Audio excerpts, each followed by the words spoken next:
This is day 14 of our trip to the Holy Land. We've had a wonderful trip, and today we travel to a church. The church is St. Mary's of the Resurrection Abbey Crusaderes Emmaus, a Crusaders church that was built in 1143. Pastor Hill will have communion and a message for us.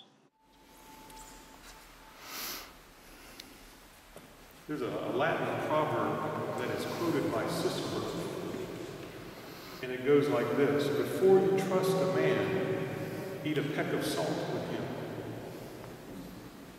Now, this led to the definition of a friend as someone who will eat salt with us, and as the poem in the Rudyard Kipling goes, it says this: I have eaten your bread and salt, I have drunk your water and wine.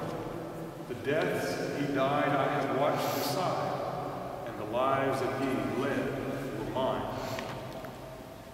I think this metaphor here, or this eating of salt, is a metaphor for crying together, or sharing pain together, or having a trial that you share with somebody else. And I think the gist of the story is that we thank God that we have a God who eats salt with us. I found that story and I thought it'd be interesting to share it after we experienced a little bit of salt down in the Dead Sea.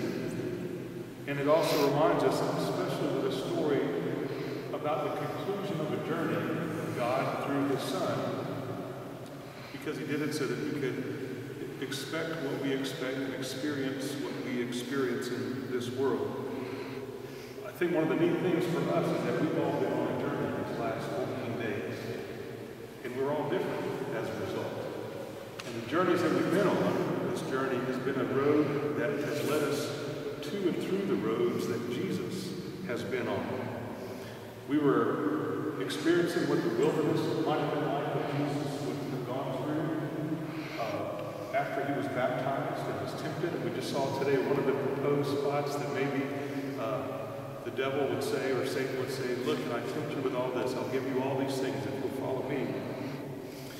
We've been to Nazareth, where Jesus probably went home and experienced skepticism, because isn't that Joseph's boy? Isn't that Mary's boy that we used to see play around?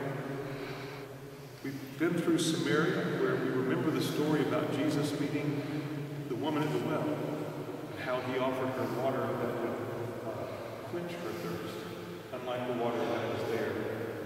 We've been to Capernaum and seen how Jesus would heal Peter's mother-in-law and other places.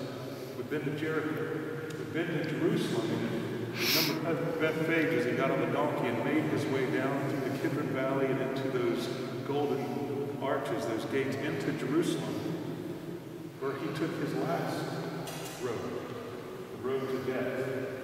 And all of this, I think, so God can eat salt with us in that sense, to experience what we experience. I think this text that we have here from Emmaus, these two disciples walking along, they were going on this road to the village, and Jesus follows along with them. You know, Jesus had just completed his journey, but it wasn't over as far as the disciples and trying to get them started on a new way of life. So as they were contemplating all the difficulties they had been through, Jesus once again travels, and this time it's not so much to be with them physically, but to be with them in their hearts, to meet them in their souls, their heart and soul, and how they would meet up with them and be there. Jesus had made it, and now he was going to be in their hearts so that they could see life in a new way. They could see life anew. There was a story that I read about C.S. Lewis. He writes a story about a woman who had been imprisoned, and they sent her to a dungeon. She was pregnant, and so while she was in the dungeon, she has the baby, and the baby grows up, and they're all still in the dungeon. And we've probably been in caves like this, where there's a small light at the top.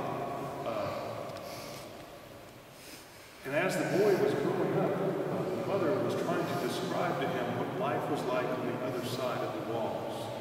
And he couldn't get a clear picture. So she took a gray pencil, all she had, and a piece of paper that was there somehow, or maybe on the walls, and she would draw pictures of what life was like outside of the dungeon. And over the years, he would try to describe what trees were like, what fruit was like, what water was like, what the sky was like, and only having the charcoal to draw these drawings. And then what she realized was that unless he was able to experience those things, all he was going to have was this one-dimensional feel or view of what life would be like on the other side. And maybe that's similar to us. I've heard these scriptures most of my life. But coming here to this place and beginning to read them and see where these things happen, it does take on a whole new meaning.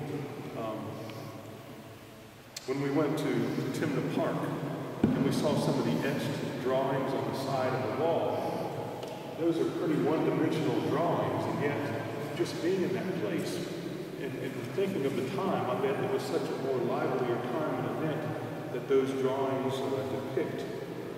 And the same is for us. As we come here and see these places that we visit, these scriptures, to me at least, they come out and become alive, and they begin to see things in a different way. And I think that's the exciting news about Easter.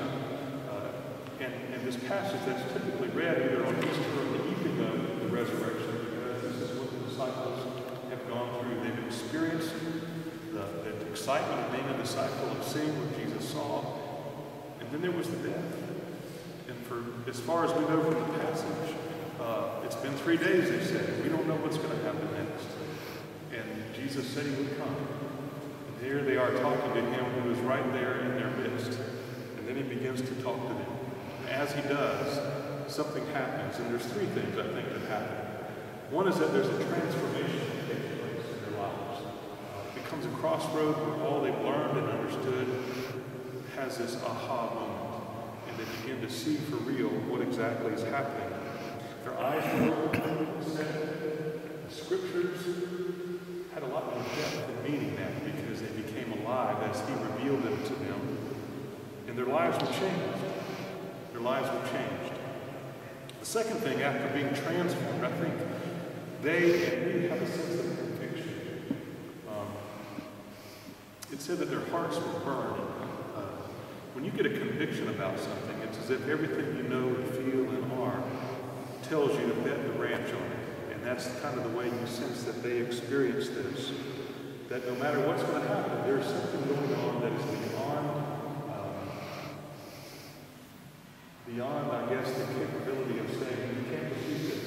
This is so real, this will never not happen.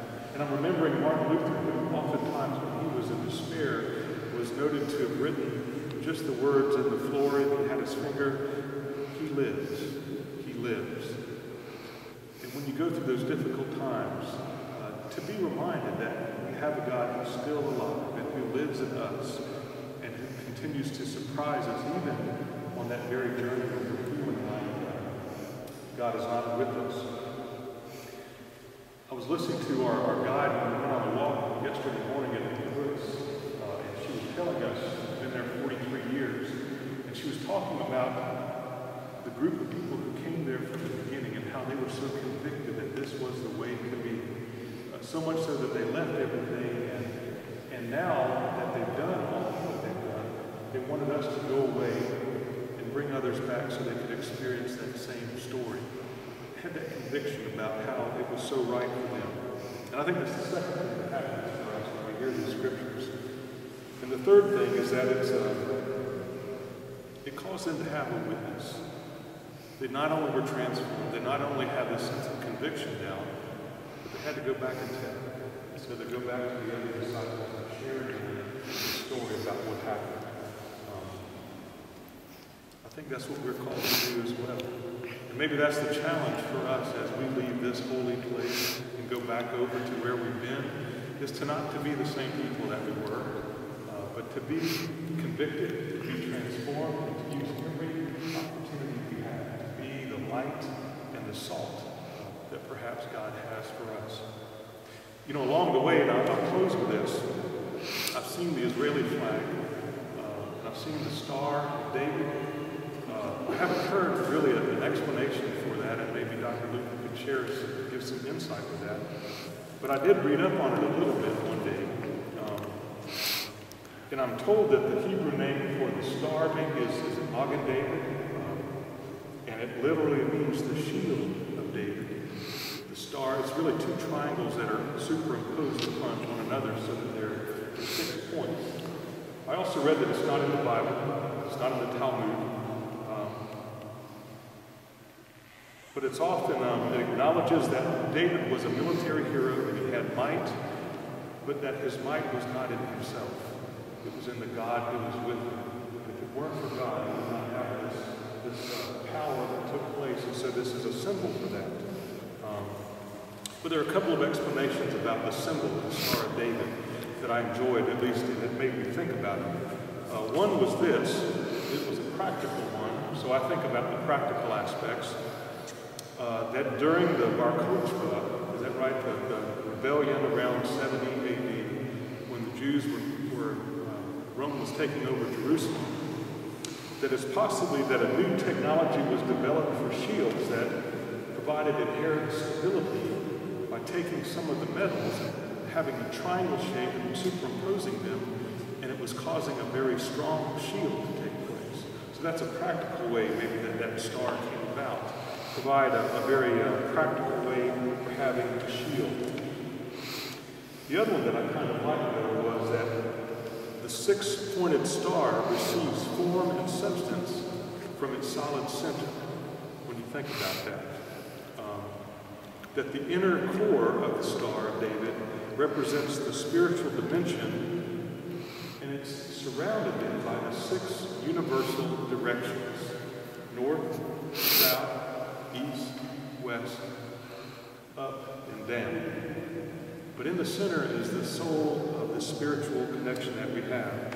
And I was told also that it's a similar idea to the concept of Shabbat, that the 7th day, which gives balance and perspective, this day of rest, to the other 6 days of the week. I think either way for us, that's one symbol we can take with us when we go back and think of Israel and this Holy Land experience, is that just as the people of God have been set apart, given new life, to go into all of the world, north, south, east, west, up and down, because of this renewed strength that is within them, that we too are those kinds of people that have received this gift of God in our lives, a God who strengthens us, a God who gives us light, and a God who eats salt with us, understanding all of our ups and downs, our ins and outs, but continues to be the kind of God that gives us new life. One of our slogans at our church, Mount Horeb, is called "Experience and Share the Presence of God." And what a fitting way it kind of came alive for me, I think, as we came here. We have experienced, in a sense, the presence of God by visiting these places, by hearing the stories, and now we're called to go and share.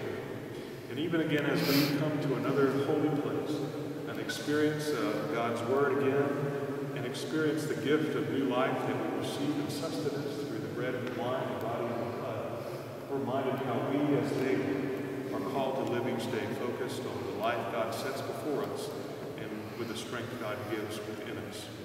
Thanks be to God. Amen. We traveled about 30 minutes to Jaffa, an old seaport town in the Holy Land, near local Tel Aviv. We had a wonderful time watching the sunset and then a meal together. We will be providing additional videos as we're able to put these together. We've had a wonderful time and look forward to sharing.